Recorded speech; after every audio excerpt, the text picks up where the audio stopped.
स्त्रियों का गायत्री अधिकार।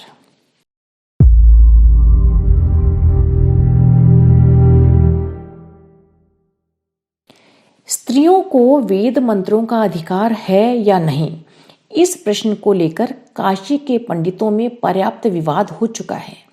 हिंदू विश्वविद्यालय काशी में कुमारी कल्याणी नामक छात्रा वेद कक्षा में प्रविष्ट होना चाहती थी, पर प्रचलित मान्यता के आधार पर विश्वविद्यालय ने उसे दाखिल करने से इनकार कर दिया। अधिकारियों का कथन था कि शास्त्रों में स्त्रियों को वेद मंत्रों का अधिकार नहीं दिया गया है। इस विषय को लेकर पत्र पत्रिकाओं में बहुत दिन विवाद चला। वेदाधिकार के समर्थन में सार्वदेशिक पत्र ने कई लेख छापे और विरोध में काशी के सिद्धांत पत्र में कई लेख प्रकाशित हुए। आर्य समाज की ओर से एक डेपुटेशन हिंदू विश्वविद्यालय के अधिकारियों से मिला। देश भर में इस प्रश्न को लेकर काफी चर्चा हुई। अंत में विश्वविद्यालय ने महामना मदन मोहन मालवीय जी की अध्यक्षता में इस प्रश्न पर विचार करने के लिए एक कमेटी नियुक्त की, जिसमें अनेक धार्मिक विद्वान सम्मिलित किए गए। कमेटी ने इस संबंध में शास्त्रों का गंभीर विवेचन करके यह निष्कर्ष निकाला कि स्त्रियों को भी पुरुषों की भांति वेदाधिकार है। इस निर्णय की घोषणा 22 अगस्त 1946 को सनातन धर्म के प्राण समझे जाने वाले महामना मालवीय जी ने की। तदनुसार कुमारी कल्याणी देवी को हिंदू विश्वविद्यालय की वेद कक्षा में दाखिल कर लिया गया और शास्त्रीय आधार पर निर्णय किया कि विद्यालय में स्त्रियों के वेदाध्ययन पर कोई प्रतिबंध नहीं रहेगा। स्त्रियां भी पुरुषों की भांति वेद पढ़ सकेंगी। महामना मालवीय जी तथा उनके सहयोगी अन्य विद्वानों पर कोई सनातन धर्म विरोधी होने का संदेह नहीं कर सकता। सनातन धर्म में उनकी आस्था प्रसिद्ध है। ऐसे लोगों द्वारा इस प्रश्न को सुलझा दिए जाने पर भी जो लोग गड़े मुर्दे उखाड़ते हैं और कहते हैं कि स्त्रियों को गायत्री का अधिकार नहीं है, उनकी बुद्धि के लिए क्या कहा जाए समझ में नहीं आता। हिंदू धर्म वैज्ञानिक धर्म है, विश्व धर्म है। इसमें ऐसी विचारधारा के लिए कोई स्थान नहीं है जो स्त्रियों को धर्म, ईश्वर, वेद, विद्या आदि के उत्तम मार्ग से रोककर उन्हें अवनत अवस्था में पड़ी रहने के लिए विवश करे। प्राणी मात्र पर अनंत दया एवं करुणा रखने वाले ऋषि मुनि ऐसे निष्ठुर नहीं हो सकते जो ईश्वरीय ज्ञान वेद से स्त्रियों को वंचित रखकर उन्हें आत्म कल्याण के मार्ग पर चलने से रोकें। हिंदू धर्म अत्यधिक उदार है, विशेषतः स्त्रियों के लिए तो उसमें बहुत ही आदर, श्रद्धा एवं उच्च स्थान है। ऐसी दशा में यह कैसी हो सकता है कि गायत्री उपासना जैसे उत्तम कार्य के लिए उन्हें अयोग्य घोषित किया जाए। जहाँ तक 10-5 ऐसे भी श्लोक मिलते हैं जो स्त्रियों को वेद शास्त्र पढ़ने से रोकते हैं। पंडित समाज में उन पर विशेष ध्यान दिया गया।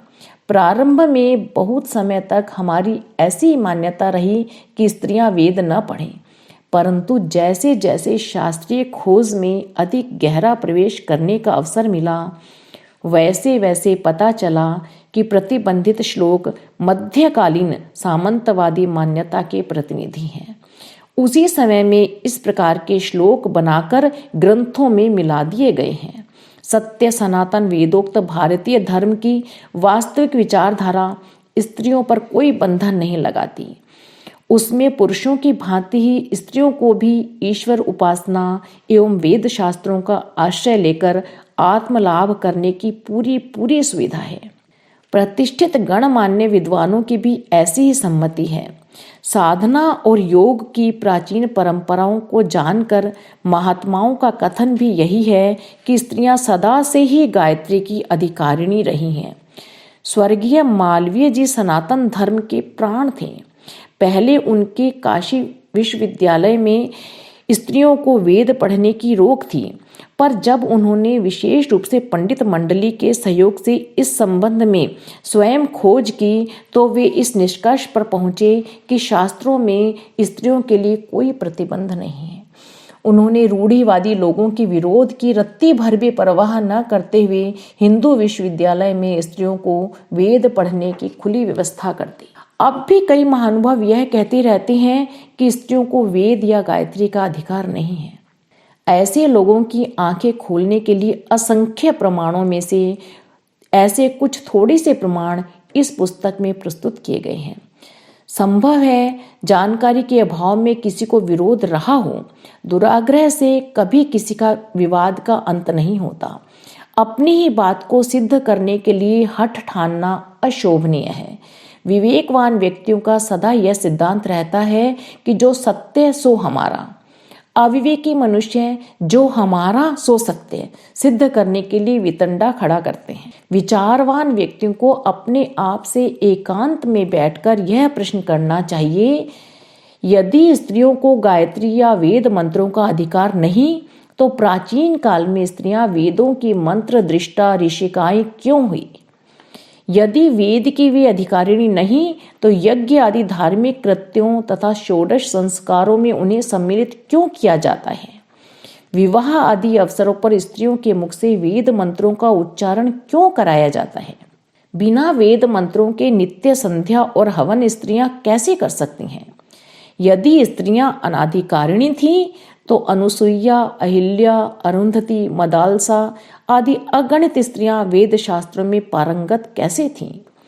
ज्ञान, धर्म और उपासना के स्वाभाविक अधिकारों से नागरिकों को वंचित करना क्या अन्याय एवं पक्षपात नहीं है? क्या नारी को आध्यात्मिक दृष्टि से अयोग्य ठहराकर उनसे उत्पन्न होने वाली संतान धार्मिक हो सकती है? जब स्त्री पुरुष की अर्धांगिनी है तो आधा अंग अधिकारी और आधा अनाधिकारी किस प्रकार रहा? इन प्रश्नों पर विचार करने से हर एक निष्पक्ष व्यक्ति की अंतरात्मा यही उत्तर देगी कि स्त्रियों पर धार्मिक अयोग्यता का प्रतिबंध लगाना किसी प्रकार न्यायसंगत नहीं हो सकता। उन्हें भी गायत्री आदि मंत्रों का पुरुषों की भांति ही अधिकार होना चाहिए। हम स्वयं भी इसी निष्कर्ष पर पहुंचे हैं। हमें ऐसी 50 स्त्रियों का परिचय है जिन्होंने श्रद्धापूर्वक वेद माता गायत्री की उपासना की है और पुरुषों के समान संतोषजनक परिणाम प्राप्त किया है। कई बार तो उन्हें पुरुषों से भी अधिक एवं शीघ्र सफलताएं मिली।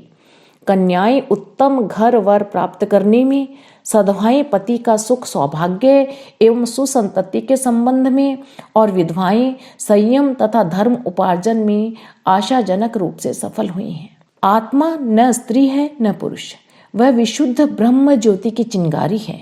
आत्मिक प्रकाश प्राप्त करने के लिए जैसे पुरुष को किसी गुरु या पथ प्रदर्शक की आवश्यकता होती है, वैसे ही स्त्री को भी होती है।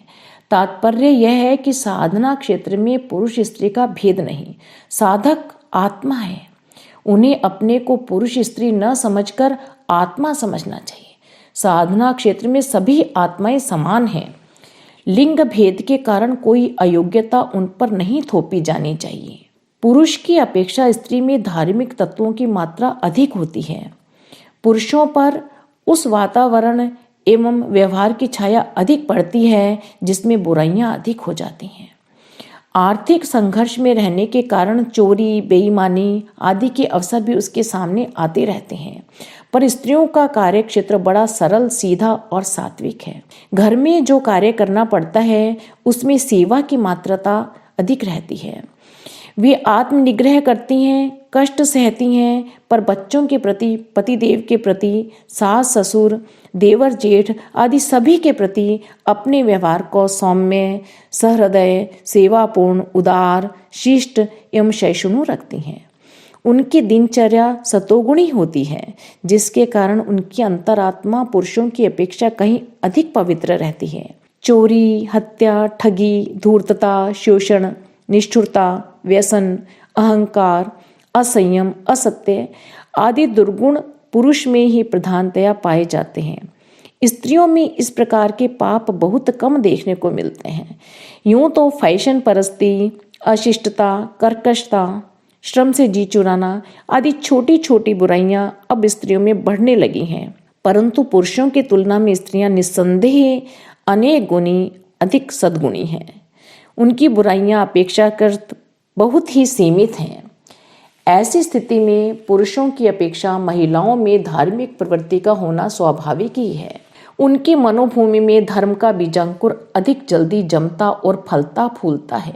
अवकाश रहने के कारण वे घर में पूजा आराधना की नियमित व्यवस्था भी कर सकती हैं। अपने बच्चों पर धार्मिक संस्कार अधिक अच्छी तरह से डाल सकती हैं। इन सब बातों को देखते हुए महिलाओं को धार्मिक साधना के लिए उत्साहित करने की आवश्यकता है। इसके विपरीत उन्हें नीच, अनाधिकारिणी, शूद्रा आदि कहकर उनके मार्ग में रोड़े खड़े करना, निरुत्साहित करना किस प्रकार उचित है, यह समझ में नहीं आता। महिलाओं के वेद शास्त्र अपनाने एवं गायत्री साधना करने के असंख्य प्रमाण धर्म ग्रंथों में भरे पड़े हैं। उनकी ओर से आंखें बंद करके किन्हीं 2-4 प्रक्षिप्त श्लोकों को पकड़ बैठना और उन्हीं के आधार पर स्त्रियों को अनाधिकारिणी ठहराना कोई बुद्धिमानी की बात नहीं है। धर्म की ओर एक तो वैसे ही किसी की प्रवृत्ति नहीं है, फिर किसी को उत्साह सुविधा हो तो उसे अनधिकारिणी घोषित करके ज्ञान और उपासना का रास्ता बंद कर देना कोई विवेकशीलता नहीं है। हमने भली प्रकार खोज, विचार, मनन और अन्वेषण करके यह पूरी तरह विश्वास कर लिया है कि स्त्रियों को पुरुषों की भांति ही गायत्री का अधिकार है। वे भी पुरुषों की भांति ही माता की गोदी में चढ़ने की, उसका आंचल पकड़ने की, उसका पेयपान करने की पूर्ण अधिकारिणी है। उन्हें सब प्रकार का संकोच छोड़कर प्रसन्नता पूर्वक गायत्री की उपासना करनी चाहिए। इससे उनके भवबंधन कटेंगे, जन्म मरण की फांसी से छूटेंगी, जीवन मुक्ति और स्वर्गीय शांति की अधिकारिणी बनेंगी। साथ ही अपने पुण्य प्रताप से अपने परिजनों के स्वास्थ्य, सौभाग्य, वैभव एवं सुख शांति की दिन दिन वृद्धि करने में महत्वपूर्ण सहयोग दे सकेंगी। गायत्री को अपनाने वाली देवियां सच्चे अर्थों में देवी बनती हैं और उनके दिव्य गुणों का प्रकाश होता है। तदनुसार वे सर्वत्र उसी आदर को प्राप्त करती हैं जो उनका ईश्वर प्रदत्त जन्मजात अधिकार है। पुस्तक महिलाओं की गायत्री उपासना, लेखक पंडित श्रीराम शर्मा आचार्य। अगर आपको हमारी यह वीडियो पसंद आई हो तो इसको लाइक करें, कमेंट और शेयर जरूर करें और हमारे YouTube चैनल ऋषि चिंतन को सब्सक्राइब भी कर लें। साथ ही बेल आइकन को भी दबाएं ताकि आपको आने वाली वीडियोस की नोटिफिकेशंस मिलती रहें। धन्यवाद।